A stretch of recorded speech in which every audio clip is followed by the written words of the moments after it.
raro I ni tau ta amu I tini mai tora e te awa o ti tupu I pahia mai I tai mai te atoto propo I rātou tata. Mama trai piti wahine pohet I tati we te rana o sa rotu mama. Ma mo e te woi rao.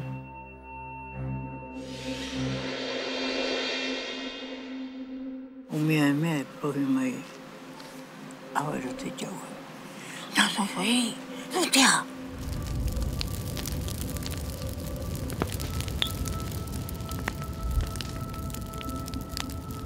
Hei ari aroa au I o. Apa e amano awa. Hei aroa.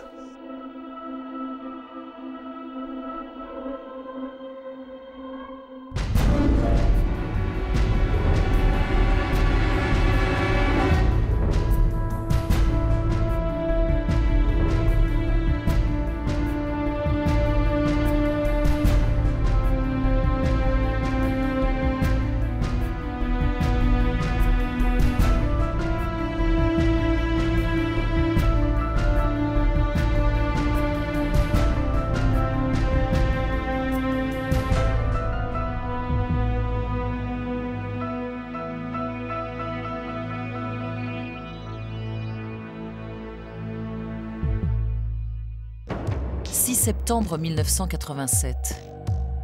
Un appel en provenance de l'atoll de Faïté, en Polynésie française, fait état d'un massacre. 6 victimes, 4 hommes et 2 femmes ont été brûlés après des séances d'exorcisme. 2 d'entre eux ont été jetés vivants dans le feu. La tragédie de Faïté reste une énigme. L'atoll est situé dans l'archipel des Tuamotu, à 480 km au nord-est de Tahiti. Un confetti dans l'immensité de l'océan Pacifique. En 1987, il faut une journée pour s'y rendre depuis Tahiti. Ce n'est pas une destination de rêve. Les voyageurs y sont très rares. Quelques semaines avant le drame, 3 femmes débarquent sur l'île. 3 prêtresses qui disent faire des miracles. Elles vont mettre l'atoll à feu et à sang.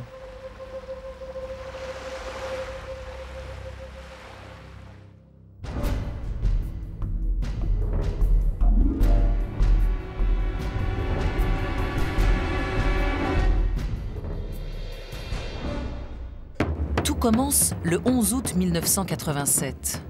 Ce jour-là, une vedette quitte l'atoll de Fakarava pour Faïté, à 2 heures de mer. À bord, 3 femmes, Nina, Raera et surtout Sylvia, qui fait autorité dans le groupe.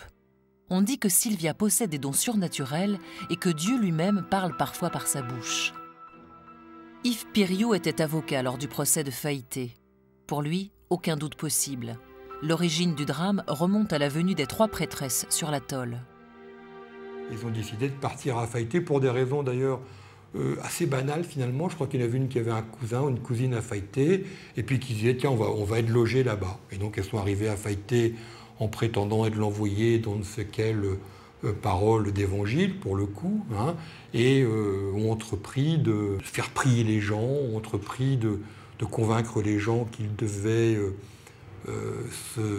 s'excuser, qu'ils devaient se confesser, qu'ils devaient chasser le mal qui était en eux dans la population. Sylvia Alexandre est née à Tahiti. Elle a 53 ans et vit dans la banlieue de Papeete. Elle partage son temps entre un groupe de prière qu'elle anime et son travail de secrétaire à l'hôpital de la ville.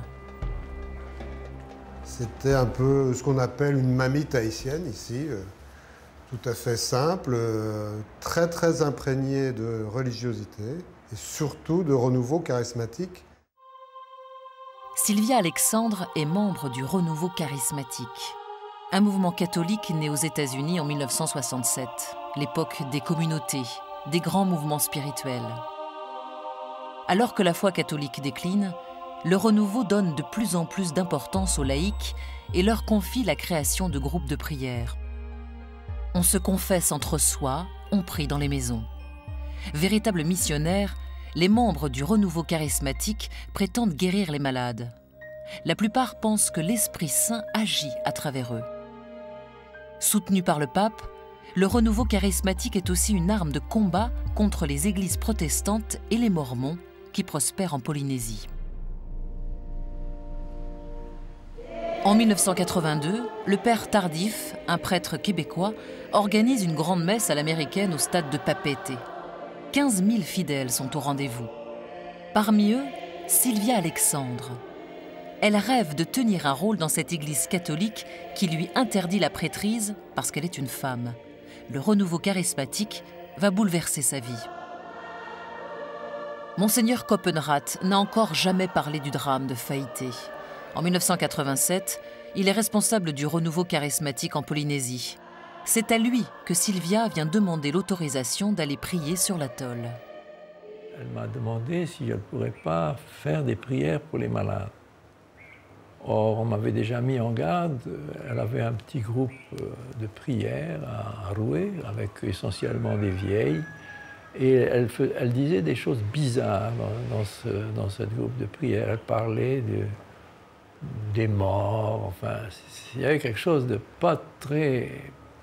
C'était un petit peu inquiétant. Donc, je lui ai dit, Sylvia, non, tu fais pas ça. À Faïté, la cloche de l'église rythme la vie de l'île. L'arrivée de Sylvia Alexandre va tout bouleverser. Elle se présente comme une envoyée du renouveau charismatique. Le mouvement est devenu célèbre dans toute la Polynésie. En outre, Sylvia possède une personnalité hors norme, une autorité naturelle. Elle convainc pratiquement tous les habitants de se mettre à prier, des plus anciens aux plus jeunes. En 1987, Christian Morin était instituteur à l'école de Faïté. Un véritable matraquage religieux s'est déroulé devant ses yeux. 5 heures du matin, messe, jusqu'à environ 6h30 du matin. L'école démarre à 7 h jusqu'à midi avec 2 récréations. Ensuite, ils rentraient chez eux, messe, on va dire catéchisme, de 13 h à 17 h, non-stop, avec quelques petites récréations. Ils rentraient chez eux, manger, se doucher, et ils avaient encore messe de à peu près 7h30, quelquefois jusqu'à 10 h, 10h30, 11 h du soir. Ce sont des gens également qui font confiance à l'autorité. Or, ces femmes se sont prétendues amenées par une certaine autorité, puis les gens sont crédules, n'ont pas nécessairement estimé utile de remettre en cause cette affirmation qui n'était étayée par rien du tout. Et puis, c'est des gens qui ont la foi, qui ne demandent qu'à croire. Or, on a fait appel à quoi? On a fait appel à leur foi la plus profonde et à ce à quoi ils croyaient le plus dans Dieu et dans le diable. Les élèves, ce qu'ils racontaient le plus, c'était ce qui se passait le soir dans ces séances de prière, à savoir des évanouissements, des hurlements, des demandes de pardon publiques, quelquefois avec des personnes qui avaient des comportements bizarres, bien évidemment qu'ils associaient à la présence de Satan. Et toutes les discussions tournaient autour de ça, que ce soit les élèves ou que ce soit les adultes. Satan est sur l'île de Faïté. Repentez-vous, sinon un grand malheur s'abattra sur vous. J'ai vu en rêve un cyclone, une immense vague qui va vous engloutir. Voilà le message de la prêtresse Sylvia Alexandre. Faïté avait été très durement touchée par les cyclones de 82. On est en 87, c'est très proche, c'est rien. Et puis, un atoll dans les Tuamotu, c'est un traumatisme majeur. À Faïté, il nous disait que pendant ces cyclones, l'atoll était submergé par la mer. Les femmes et les enfants étaient réfugiés dans l'église, c'est le seul bâtiment en dur, avec de l'eau jusqu'à la poitrine, les femmes et les enfants dans des baleinières, on appelle ça comme ça ici, ou des chaloupes, avec les hommes à tenir la chaloupe pendant des heures et des heures.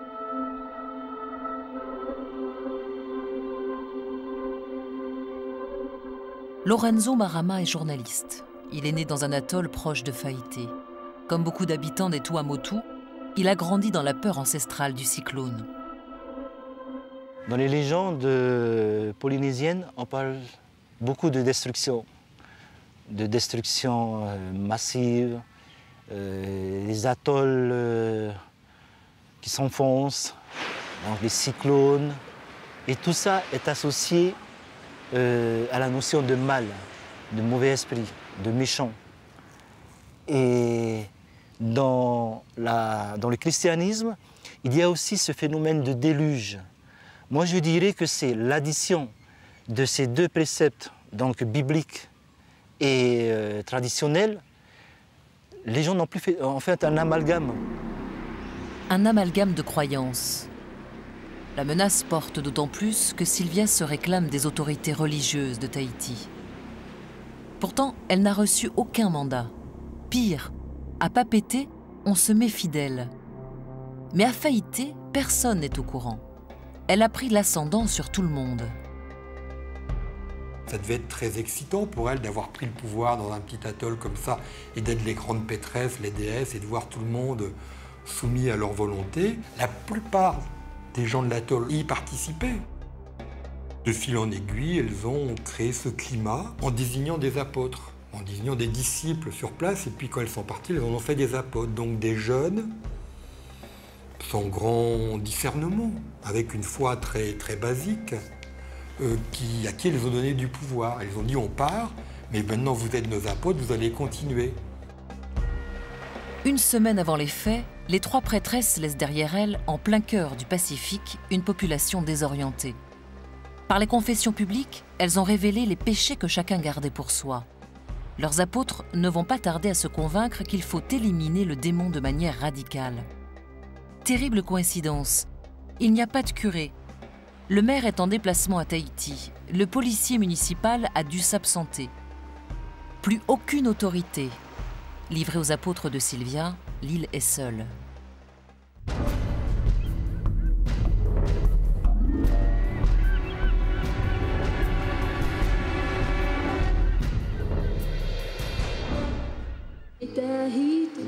Impossible de comprendre le drame qui va se jouer sans comprendre la solitude d'un atoll. Faïté ne fait que 9 km² de terre émergée, plus petit que la plupart des communes françaises, dont la superficie moyenne est de 14 km². Tout autour, un océan qui passe pour être l'un des plus dangereux du monde. L'île vit au rythme de cette goélette. 1 à 2 fois par mois, selon la météo, elle ramasse au passage la production de poissons et de coprins, la chair de la noix de coco, les seules ressources. En 1987, la télévision n'arrive pas à Faïté. Il n'y a que la radio sur l'atoll. RFO envoie des cassettes vidéo qui sont visionnées sur l'un des rares magnétoscopes de l'île, souvent des mois après. Pas d'eau courante. On économise l'eau de pluie stockée dans des réserves. À part l'océan et un village maigre, il n'y a rien à Faïté.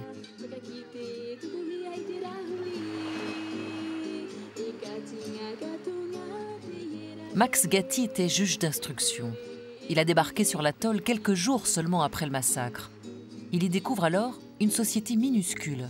À l'époque, quand tout le monde était là, il y avait entre 150 et 180 personnes maximum, y compris bébés et personnes très âgées. Donc, ce qui fait que des personnes, je dirais, actives étaient 80 à peu près, très peu. Et ils se connaissent tous, ils sont tous apparentés. Si je me souviens bien, je crois qu'on avait compté qu'il y avait 12 souches familiales. Voilà. Donc, c'est un milieu clos, tout petit, où tout le monde se connaît.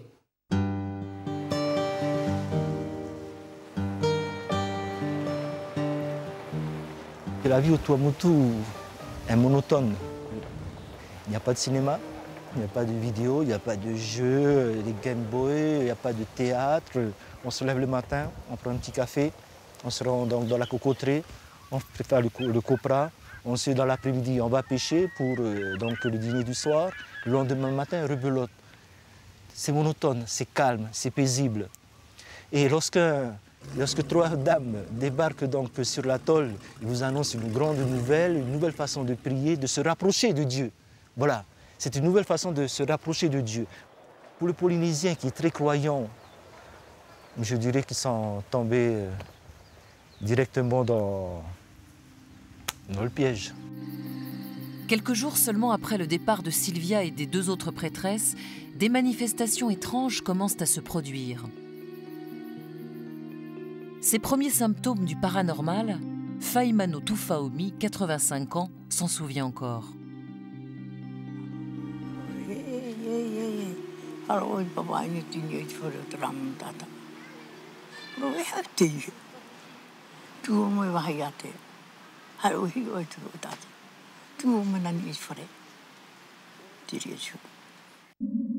François Roux était venu spécialement de métropole pour le procès de Faïté.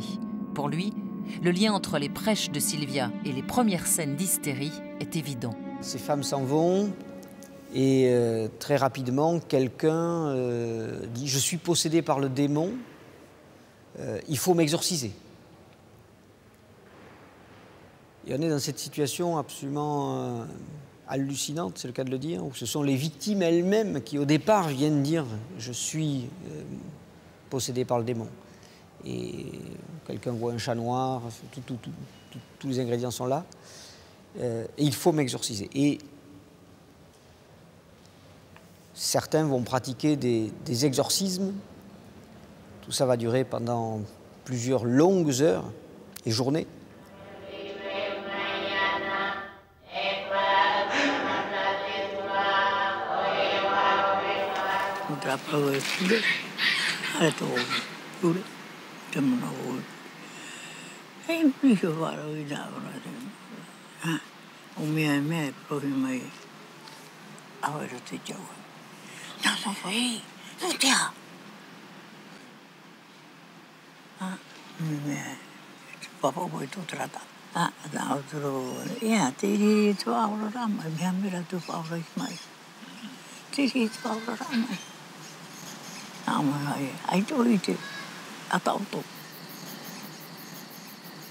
Et on va voir un fils qui jette sa mère dans le feu, puisque naturellement on ne se contente pas d'exorciser, on va jusqu'à tuer, mais comme le démon est encore là, on fait un grand brasier pour purifier. Je crois que la meilleure définition a été donnée par les accusés eux-mêmes, quand ils m'ont dit « On avait la tête à l'envers, on a pris le mal pour le bien ».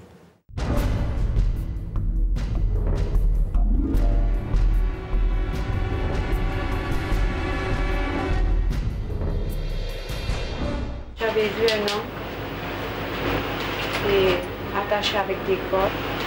Ils mettent dans un camion et puis on met à l'endroit où ça s'est passé, le lieu pour expliquer des lieux.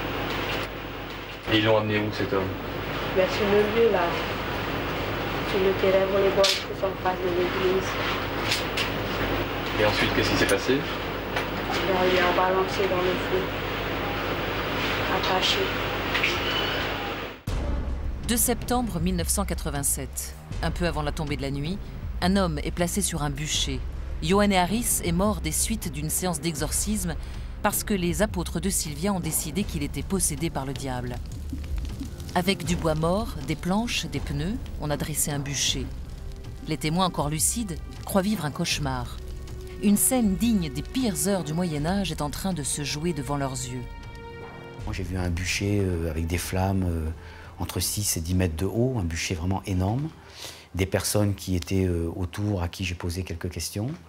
Et le message qui m'a été donné, c'est nous avons brûlé Ioanné, puisqu'il s'appelait Ioanné, pour sauver l'atoll. Il était possédé, c'était le seul moyen, nous l'avons fait. Mais comme à ce moment-là, il n'était plus lui, il était possédé, donc on ne lui a pas fait de mal à lui, puisque lui est déjà au paradis. 6 victimes, 4 hommes, 2 femmes. L'une d'entre elles, Simone Teata, 44 ans, a été jetée vivante dans les flammes, un jour seulement après son mari. Il n'y a pas eu une espèce d'unanimité, on n'avait pas une troupe de 20 personnes ou de 21 personnes qui allait attaquer une personne. Non, ce n'était pas du tout ça. Il y a eu un déroulement de faits où un meneur, qui lui a été à peu près le seul constant, disait à ses adjoints, je dirais, employer le terme comme ça. Celui-là, il est possédé ou il n'est pas possédé, car le critère était là. C'était lui qui décidait qui était possédé ou pas. Ce meneur s'appelle François Mawati. Il a 22 ans. Né à Tahiti, Mawati est l'un des apôtres de Sylvia Alexandre. C'est un homme très religieux qui a de l'autorité sur ceux qui l'entourent. Très vite, il se transforme en chef de bande. Et malheur à ceux qui osent s'opposer à sa parole, car il prétend que Dieu parle à travers lui. Quand il dit « je représente Dieu », ça veut dire ce que je dis, c'est la parole de Dieu. Mais ça, c'est au premier degré. Et les gens l'ont pris comme ça. Tous les témoignages l'ont dit comme ça. Ce qu'il disait, c'était la parole de Dieu. Donc, la logique, c'est que si quelqu'un s'oppose à lui, quand on s'oppose à Dieu, c'est qu'on est le démon et qu'on est possédé.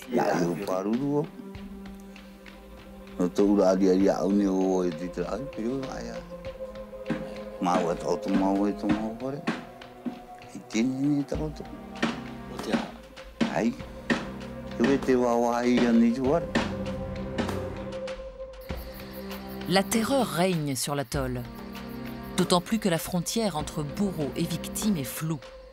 Toutes les personnes qui vont passer sur le bûcher sont de la même famille que leurs tortionnaires.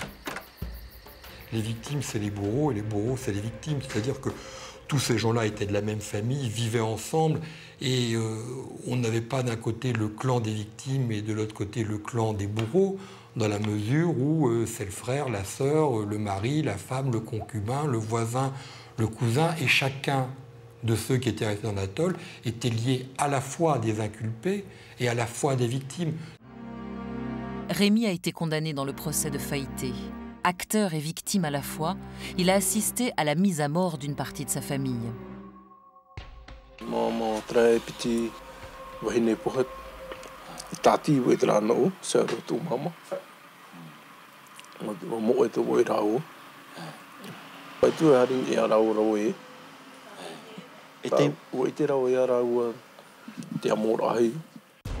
C'est dans cette église, aujourd'hui fermée, que les apôtres de Sylvia se sont livrés à de véritables exorcismes. La première victime, Ioanné Harris, y a été frappée au ventre pour faire sortir le diable qui était en lui. Une vieille croyance polynésienne. Chez le Polynésien, le centre des sentiments, le centre des pensées, de la pensée, se trouve au niveau de l'abdomen, ce qu'on appelle le A'au. Tous les sentiments sont rassemblés ici. Toute l'histoire de la personne se trouve ici. C'est là que réside en premier le démon lorsqu'il prend possession d'un corps. Et donc il faut frapper, on frappe, on frappe, on frappe. Et ensuite, on pique un morceau de bâton donc, dans la gorge. C'est une image. On va chercher l'esprit qui est à l'intérieur, on l'accroche comme on accroche un hameçon, quand on accroche un poisson, quand on pêche un poisson, et on fait la même chose. Mais le fait que la personne se met à hurler, ça veut donc dire tout simplement que ce n'est pas la personne qui pleure, qui hurle, mais c'est le démon. Et donc, puisque le démon a mal, c'est qu'on est sur la bonne voie. Et on va faire ça, jusqu'à ce que la personne te dise « Ok, ça y est, c'est bon, je suis bien ». Mais il ne dira jamais que je suis bien, parce qu'il souffre. Mais comme il continue donc à crier, à hurler, eh bien, on continue donc toutes ces manifestations-là sur la personne jusqu'à la mort. Ensuite, on va jusqu'à brûler le corps du possédé, pour que le diable qui est resté en lui disparaisse tout à fait dans les flammes.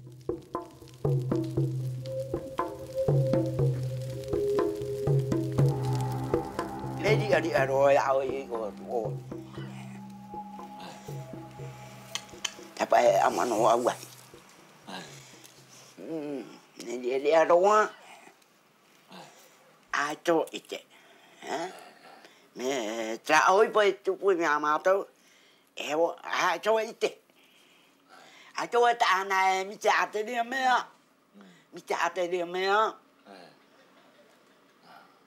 o ra te ora ra to tu pu ni ya ra to la me ya o ai to ite a te de me ha ko no tu mo ta ma no ma ta te no.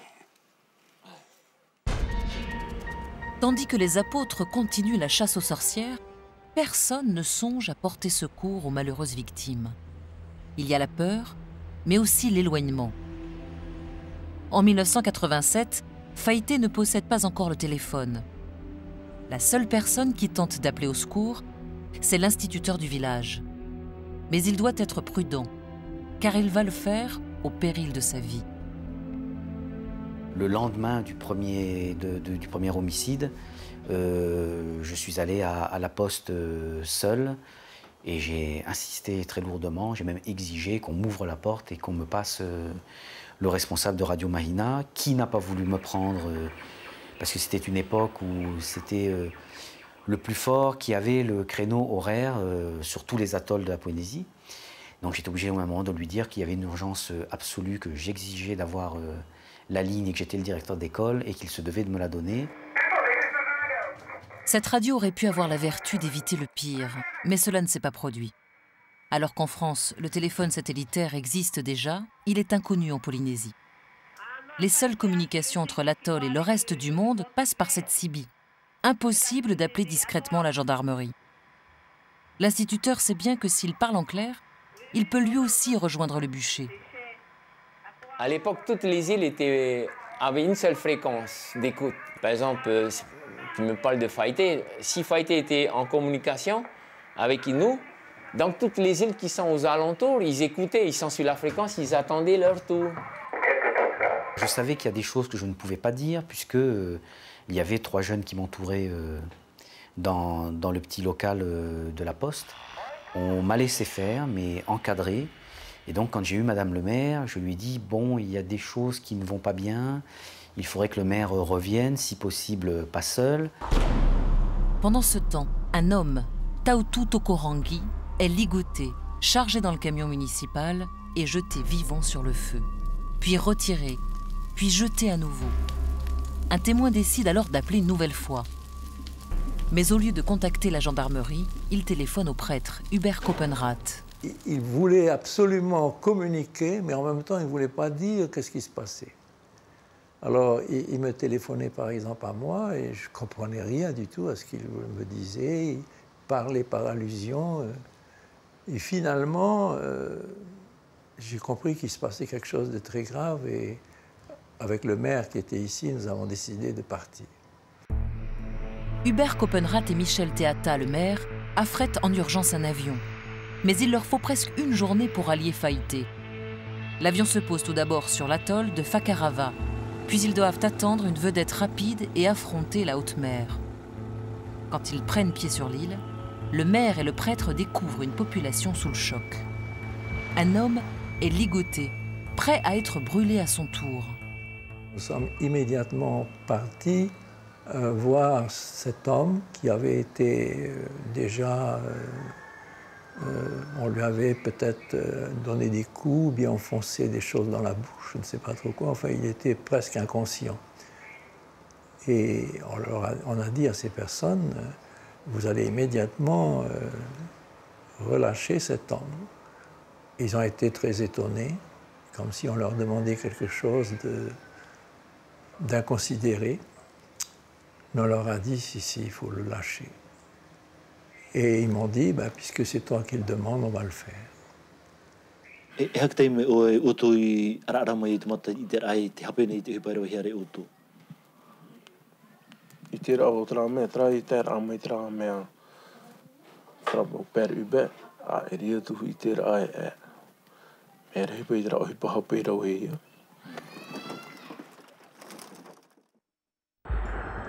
8 septembre 1987. Les gendarmes de la brigade des Tuamotu se posent à Faïté. Les enquêteurs découvrent une île frappée d'amnésie. Personne n'est capable de raconter les 3 jours d'horreur. Les bateaux sont à quai, les gens sont cloîtrés dans leurs maisons. Au bout d'une rue, les gendarmes trouvent le camion qui a servi à transporter le bois des bûchers et les corps des victimes. Et puis, devant l'église, ils découvrent l'impensable. Les restes d'un bûcher. Tout a été recouvert avec le tracteur de la mairie. Mais il reste encore des morceaux de bois calciné. On imagine la taille des flammes, ici, à quelques mètres de la maison de Dieu.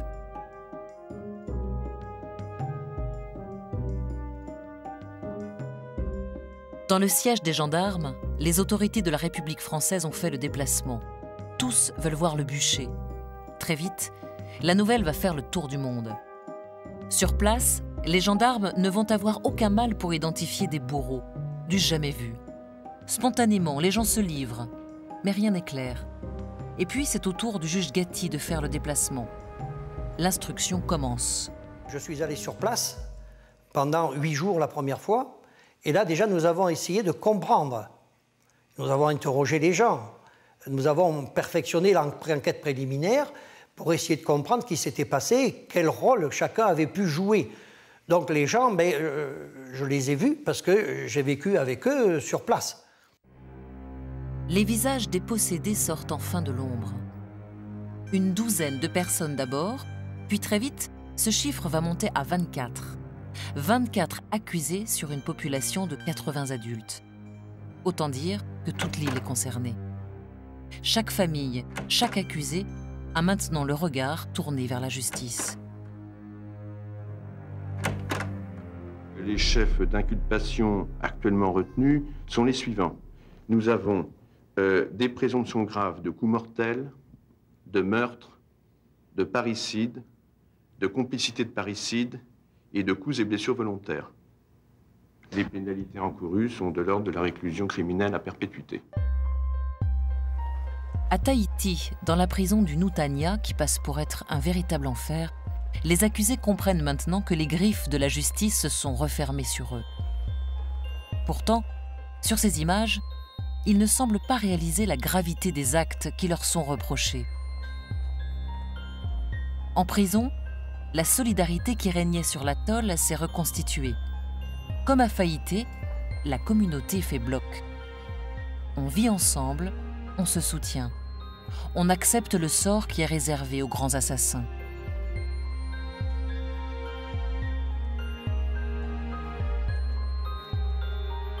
Ce ne sont pas des délinquants. Ce sont des gens tout à fait ordinaires, des pêcheurs, des agriculteurs, point à la ligne, qui se sont trouvés, si vous voulez, mêlés à une série d'événements qui les ont, pour la plupart, dépassés. Pour la plupart, dépassés. Voilà. Donc ça, c'était déjà la première impression, si vous voulez. Donc je ne me suis pas trouvé vers des gens qui niaient les faits. Au contraire, eux-mêmes ont toujours été demandeurs à essayer de comprendre ce qu'ils avaient vécu. Parce que pour beaucoup, j'ai toujours eu cette sensation qu'eux-mêmes ont été totalement dépassés. Ils ont toujours cherché à comprendre pourquoi ils avaient fait ce qu'ils avaient fait. Pourquoi ils en étaient arrivés là.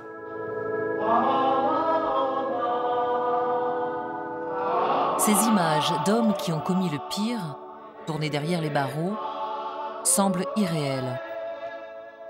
Elles reflètent pourtant ce que fut l'affaire du bûcher de Faïté. Une tragédie hors du temps et des réalités. Je me souviens de moments d'une très grande intensité avec eux dans la prison. Toutes nos réunions commençaient par la prière et terminaient par la prière et des chants.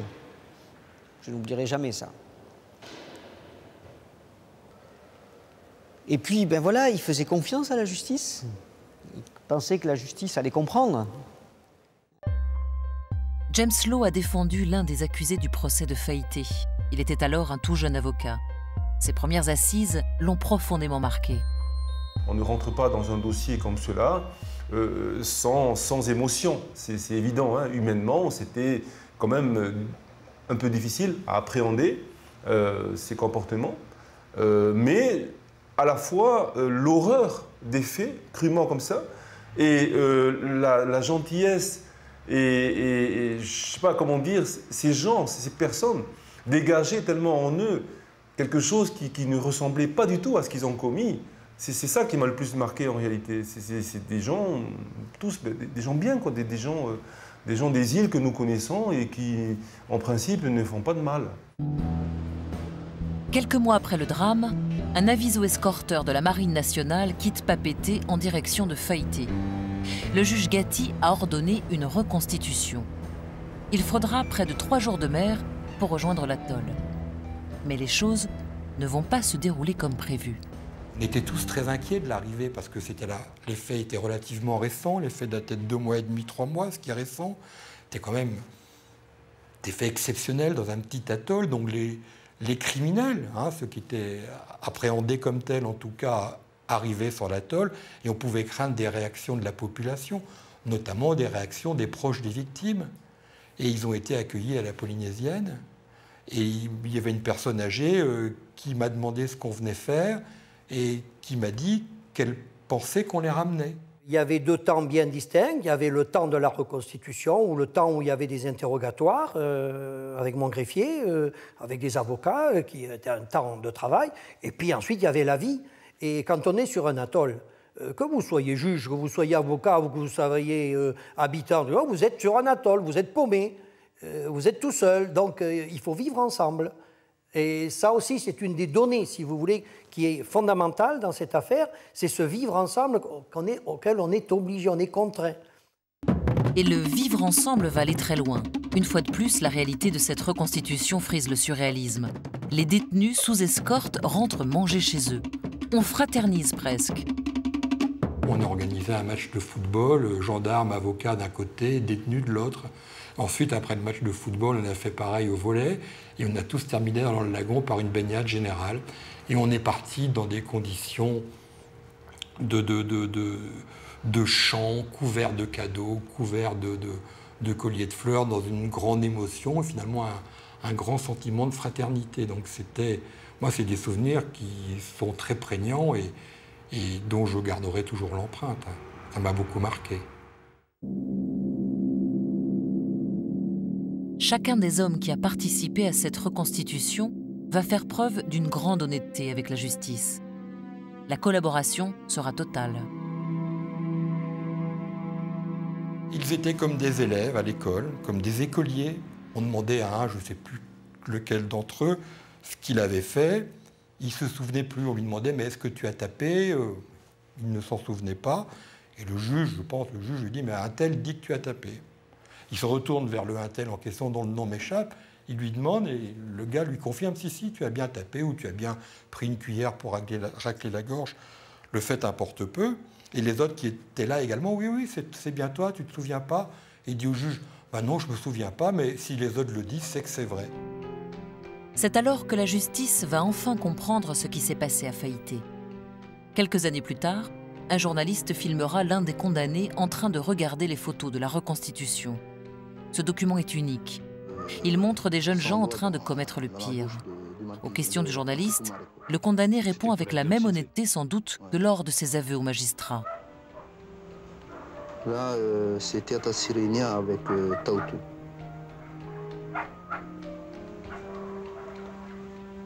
Là, c'était à Sirénia, c'est au moment où on l'a balancé sur le camion. Ça, c'est Huripai. C'est le moment où on l'a ligoté, attaché sur un arbre. Ça, c'est Théâtre Sirénia.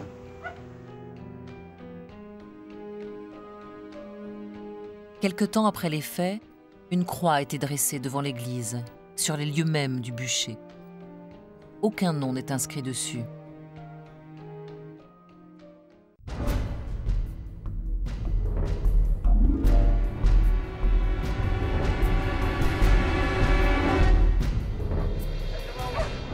Mars 1990. Le procès du bûcher de Faïté va s'ouvrir dans 3 jours. 9 prévenus libres s'embarquent sur une goélette en direction de Papeete. Leurs familles et quelques proches sont aussi du voyage. Ces hommes vont rejoindre les 15 autres prévenus qui sont incarcérés à la prison de Nutania depuis maintenant 2 ans. Le procès qui s'ouvre à Papeete ne ressemble à aucun autre. Si l'on doit juger des hommes pour les faits qu'ils ont commis eux-mêmes, on doit aussi expliquer leurs gestes. Tout d'un coup, Dieu et le diable se retrouvent sur le banc des accusés. Et cela, les avocats l'ont bien compris. À eux de l'expliquer aux 9 jurés. Si on n'arrivait pas à prouver que ces personnes n'avaient plus leur tête, les faits tels qu'ils devaient être jugés entraînaient des peines très graves et très importantes. Dès les premières heures de l'audience, la défense invoque l'irresponsabilité des accusés.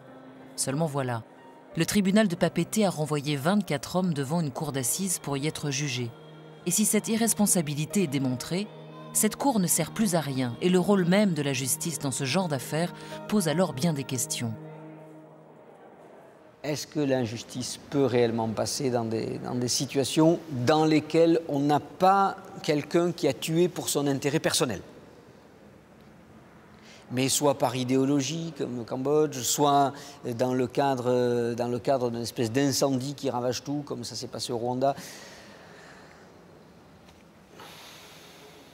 Est-ce que la justice? Et en même temps, si la justice ne le fait pas, qui va le faire? Pendant 6 longues journées, par 30 degrés de chaleur, les jurés vont entendre les témoignages des uns et des autres. Toute l'horreur d'un massacre va être détaillée avec minutie. Si l'environnement de Faïté est irrationnel, le code pénal, lui, connaît les faits. Et les avocats savent qu'aux assises, tout peut arriver, le pire comme le meilleur. Socialement et politiquement, il était de toute manière très difficile, voire inenvisageable, de laisser partir 24 personnes en disant qu'elles n'étaient pas coupables. Et en les laissant repartir libres et rentrer chez elles à Faïté, c'était un message que la société, peut-être la société polynésienne plus particulièrement, n'était pas à même de recevoir. Mais le procès de Faïté sera aussi celui de la religion, de la foi et de la superstition. Les autorités catholiques seront amenées à témoigner. Mais surtout, le 4e jour, Sylvia Alexandre, celle que tout le monde désigne comme une prophétesse de malheur, est appelée à la barre comme simple témoin. La cour n'a rien contre elle. Aucune charge n'existe. Sylvia et les 2 autres prêtresses qui l'accompagnaient à Faïté au mois d'août vont nier avoir déclenché la tempête. À l'un des accusés qui lui lance « Pourquoi as-tu fait ça, notre île ?» Sylvia répond qu'elle n'a jamais donné l'ordre de faire du mal à qui que ce soit.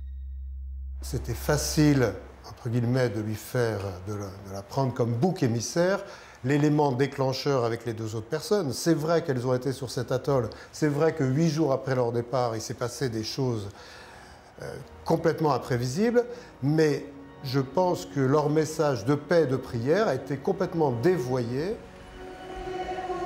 Le grand absent de ce procès sera le renouveau charismatique, cette église dans l'église, ce mouvement dont certains guides prétendent guérir les malades et faire des miracles.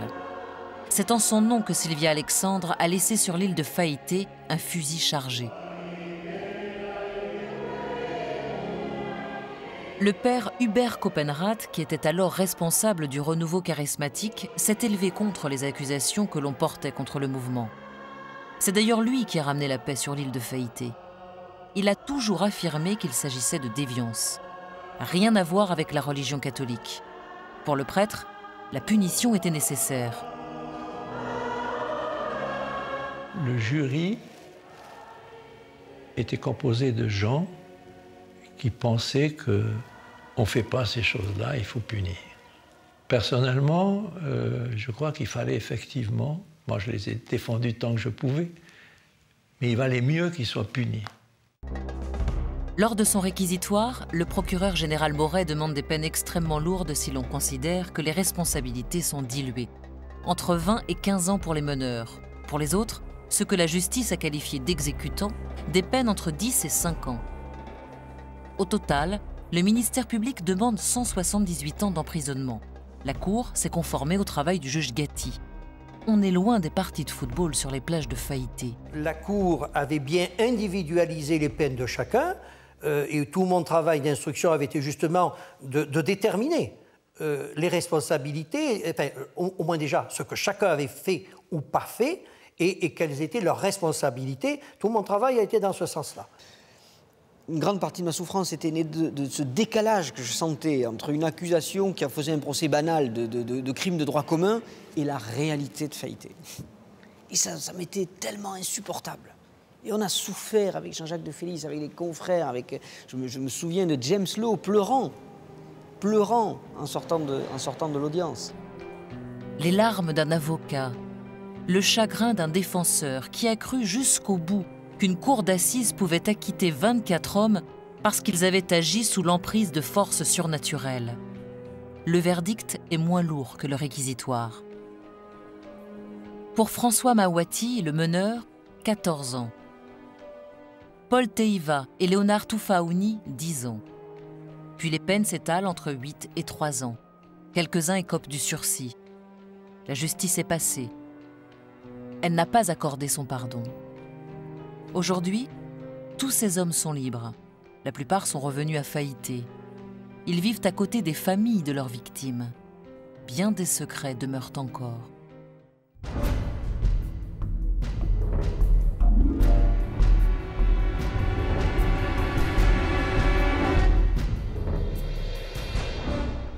Eu pai pe pro au trame a. Como deu na dita si pe o pro e pro me ra toi.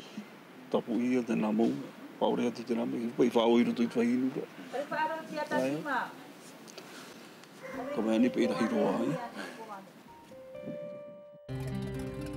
Oublier, pardonner, vivre ensemble au nom de cette solidarité sans laquelle aucune existence n'est possible sur un atoll. Parmi ces pêcheurs qui trient le poisson ramené des parcs, il y a des victimes, mais aussi leurs bourreaux. Ni le pardon, ni l'oubli ne sont guère possibles. Mais il reste cette mentalité polynésienne si particulière qui permet de surmonter la haine. Les habitants n'ont pas tout dit du drame qui s'était joué sur leur île. Aujourd'hui, des vérités reviennent en surface. En 2007, 20 ans après les faits, 2 journalistes, Brigitte Olivier de la Servière et Lorenzo Marama, ont réalisé un reportage à Faïté. Ils ont réussi à faire parler bourreaux et victimes, mais ce ne fut pas facile. Dès qu'on a mis le pied dans le village, on s'est rendu compte qu'on n'était pas vraiment les bienvenus. Parce que nous essayons toujours d'aller vers les gens, essayer de discuter avec eux, et on sentait vraiment qu'il y avait une omerta quelque part, quoi. Les gens nous ont dit, on n'en a pas eu la confirmation, nous. On n'a pas téléphoné à l'évêché pour avoir la confirmation, mais les gens nous ont dit, le curé nous a demandé de ne pas vous répondre. Il faut pas répondre à vos questions. Ils nous ont prévenu qu'une équipe de télé allait venir et qu'il ne fallait pas répondre sur Faïté. La tragédie est-elle devenue un tabou? Pour l'Église, et plus particulièrement le renouveau charismatique, le coup fut très dur. Sylvie Alexandre a cessé toute activité. Les groupes de prière n'existent pratiquement plus. L'Église fait tout pour que ce drame ne soit pas assimilé à une quelconque déviance chrétienne, mais plutôt à des pratiques ancestrales. Les gens sont tous restés quand même proches de leur passé païen, qui est toujours là. Non pas les dieux, parce qu'ils ne savent plus rien sur les dieux, mais cette sorcellerie qui n'a jamais disparu complètement. Si la sorcellerie perdure, c'est peut-être parce que les églises polynésiennes, qu'elles soient catholiques ou protestantes, ont tout échoué à imposer le christianisme totalement. Partout dans les îles, les cas de possession sont fréquents, les exorcismes monnaie courante. Les esprits, les tupapau, comme on dit ici, s'emparent des vivants et les détruisent. Vrai ou faux, les cas de possession sont bien réels. Johnny Broderson ne dira jamais qu'il est peut-être un sorcier. En tout cas, il a voulu le devenir. L'expérience qu'il raconte est unique. J'ai prêté mes gros bras aussi quelquefois, plusieurs fois même, pour plaquer la personne au sol, mais c'est pas facile parce que s'il est possédé par 2 ou 3 esprits, il aura la force de 2 ou 3 personnes. Donc il faut 4, 5, 6 personnes pour chacun sur chaque membre, sur le 5e sur la tête, et pour le plaquer au sol. À ce moment-là, tout part, tout vole. Vous voyez des boules, comme des boules de ping-pong, courir sous la peau du possédé. Et finalement, la technique, c'est de pousser, bloquer de toute ta force jusqu'à ce que ça arrive au bout d'un doigt ou bien des orteils. Et là, un coup de poing dessus, la boule disparaît. À côté de la magie noire et de la religion, il y a l'abandon d'une île.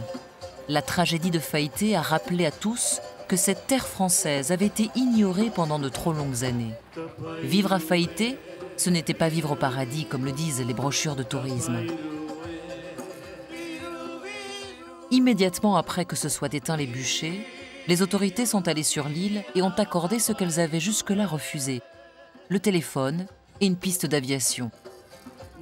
Mais la vie sur l'atoll n'a guère changé. C'est à devenir fou, un atoll. Il n'y a pas de possibilité, il n'y a pas d'individualité, on n'existe que dans le groupe. on n'existe pas hors du groupe, on n'existe que dans le groupe. Alors ça veut dire qu'on n'a pas de vie personnelle et aucune possibilité, aucun échappatoire, aucune possibilité jamais d'aller décompresser ailleurs, de partir.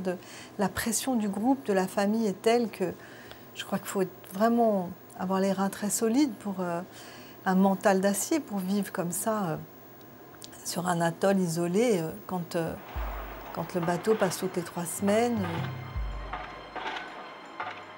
Condamnés à vivre ensemble, ne jamais dire ce que l'on pense, ne jamais crier sa colère, car personne ne peut affronter l'autre sans courir le risque de remettre en question l'harmonie si fragile de l'atoll. Lorsque les 3 prêtresses ont débarqué ici, elles ont réveillé des blessures mal cicatrisées. Tout à coup, les non-dits qui avaient assuré la paix pendant de si longues années ont volé en éclats. Avant de refermer le dossier des possédés de Faïté, nous avons voulu laisser le dernier mot à une des habitantes de l'île, une victime. Touiva Tapi a perdu son beau-frère, son cousin et sa belle-sœur dans les flammes du bûcher.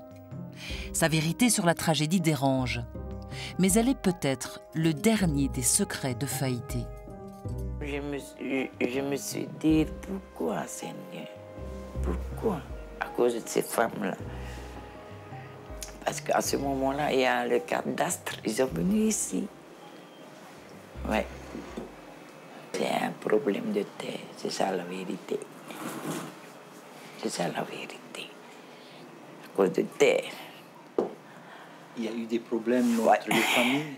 Entre famille et famille. Parce que ma part, c'est petit. À toi, c'est grand. Parce que moi, je veux le plus grand. Et toi, non. Dans ma vie, c'est ça. C'est ça le problème d'ici. C'est ça la vérité.